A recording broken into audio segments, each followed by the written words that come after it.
What's up, y'all? Welcome back once again to your boy's channel. You already know who it is, back with a brand new video, and we got some interesting news we got to talk about.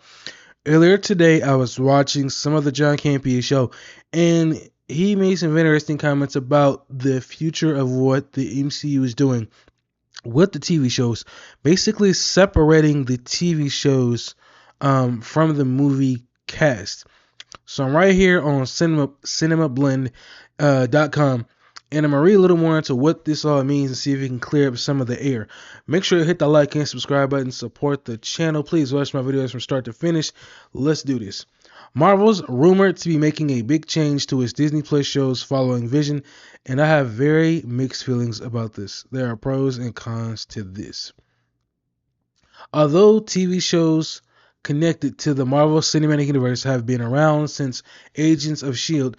premiered on on ABC in 2013, it wasn't until 2021 that Marvel Studios started delivering these kinds of shows itself. In addition to introducing new characters like Miss Marvel and She-Hulk, many of these Marvel Studios shows, which can be streamed with a Disney Plus subscription, have been spotlighted established characters from the movies like Loki and Hawkeye. However, there's a new rumor claiming this will change after the release of the upcoming Marvel TV show Vision, which I'm still surprised we're getting because it feels like that TV show has been sitting in limbo for a long time. And I have very mixed feeling about this idea if it's accurate. For the Insider via Comic Book Movie, Vision, also known under its working title Vision Quest, is going to be the last Marvel series to feature major characters from the movies. This supposedly stems from something shared in the Wall Street Journal earlier this month, that Marvel Studios president Kevin Feige allegedly feels like watching the MCU's movies and TV shows has started to feel more like homework than entertainment. And I've seen a lot of people talking about this. To give you my 2 cents on this, I guess in some way it can make sense just because there's been a lot of content. Maybe that's why it feels like that. Maybe it doesn't feel it has the same entertainment value that the first, 4 phases of Marvel had, and everything after it just hasn't been as well good. That's just my 2 cents. Let's continue. Okay.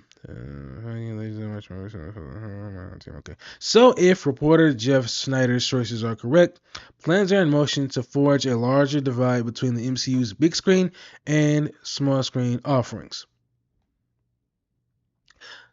Snyder clarified in his report that these Marvel shows on Disney Plus shows will still include references to major characters akin to when Vincent D'Onofrio, Wilson Fisk referred to Spider-Man, a man who dresses in a spider outfit, and Daredevil Born Again. But otherwise, these shows will focus on characters meant to be primarily utilized on the streaming front, rather on characters the audience are used to seeing on the big screen. He specifically mentioned Wonder Man as an example of the former category, which premieres this December on the 2025 TV schedule. I both understand and have concerns about this approach. Assuming Marvel Studios is indeed implementing it, on one hand, I agree that it's a daunting undertaking to stay invested in the MCU these days, which is true. I'll say this as well. When you look at the TV shows and the movies, it's hard to keep up with both. What I think made the MCU magical in the first 4 series was the fact that all we had were the movies, and they were dropping, I think, every couple of years or something like that. At least the Avengers movie was. But in between, you had one of the heroes getting their own standalone film in some way, shape, or form. Now you have a bunch of mixed directions, so you can't really sit here and tell me what the direction is of the MCU. On top of that, you got the TV shows you got to mix in, and some people might feel like you have to watch the TV show along with the movies to try and follow along and play catch up on what is going on. My 2 cents on that. On one hand, I agree that it's daunting undertaking to stay invested in the MCU these days. It was one thing when there were only movies to follow along with. But throw in the TV shows and only hardcore fans like myself are going to follow along with everything being released. This becomes even more complicated when it becomes difficult to follow along with a movie that's following up on events from a show, like Captain America Brave New World with the Falcon and the Winter Soldier. In that same sense, I like the idea of having the MCU shows be more self-contained and not necessarily mandatory watches. On the other hand, I don't like the idea that movie characters will no longer appear in these shows. There's a fine line to tread, and as long as it's not these characters popping up on said shows doesn't make things unnecessarily complicated for movie-going audiences. Why should this be an issue? For example, Florence Pugh appeared as Elena Belova in Hawkeye, but one didn't need to be familiar with the events of the series to enjoy Thunderbolts. That is true. Which I still need to see, by the way. Or should I say the new Avengers. Um, yeah, I do agree 100% that yeah, she did to watch Thunderbolts, you didn't need to watch Hawkeye. Let's continue.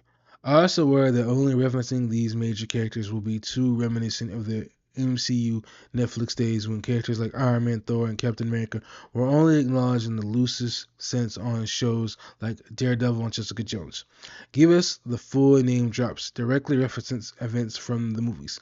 Just because there has to be a character divide doesn't mean there needs to be one with the overall mythology too. I agree.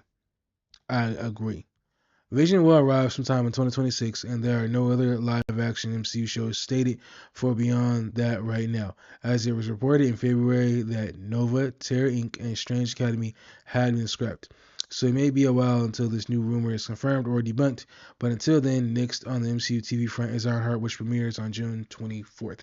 Okay, so that is true. The TV show of Ironheart is still coming in June. I'm still surprised with this, just for the simple fact that there hasn't been a whole lot of talk about it.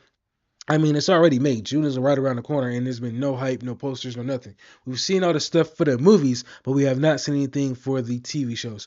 But I do agree that the names of the characters and things that happen in the MCU can still be referenced by name instead of kind of loosely reference it like, oh, the guy in the iron suit, or the guy with the metal arm, or the guy with the hammer. Like, they can say their names because they live in this universe. It happens a lot of stuff in New York, so why not just mention the name of the characters of the MCU movies instead of just, giving them these loose references.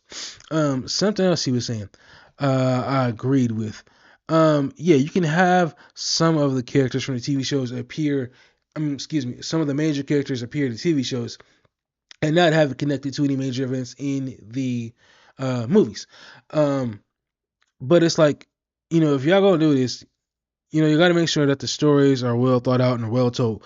Look at what happened with the I can't think of the name of the storyline off the top of my head, but the one where you had the scrolls. Okay, you had the scrolls, Secret Invasion. Obviously, it was okay. It wasn't great. It was okay, but in my personal opinion, I think you could have made it a lot. I think that should have been a part of the big MCU movies because that could have been a whole saga. Now, I've never read the comic book, but from what I've heard people talk about, it is a whole story. And that storyline should have been in the big MCU main storyline instead of chopping it up and fitting into like a 6 or 7 episode TV series, which didn't work out, obviously.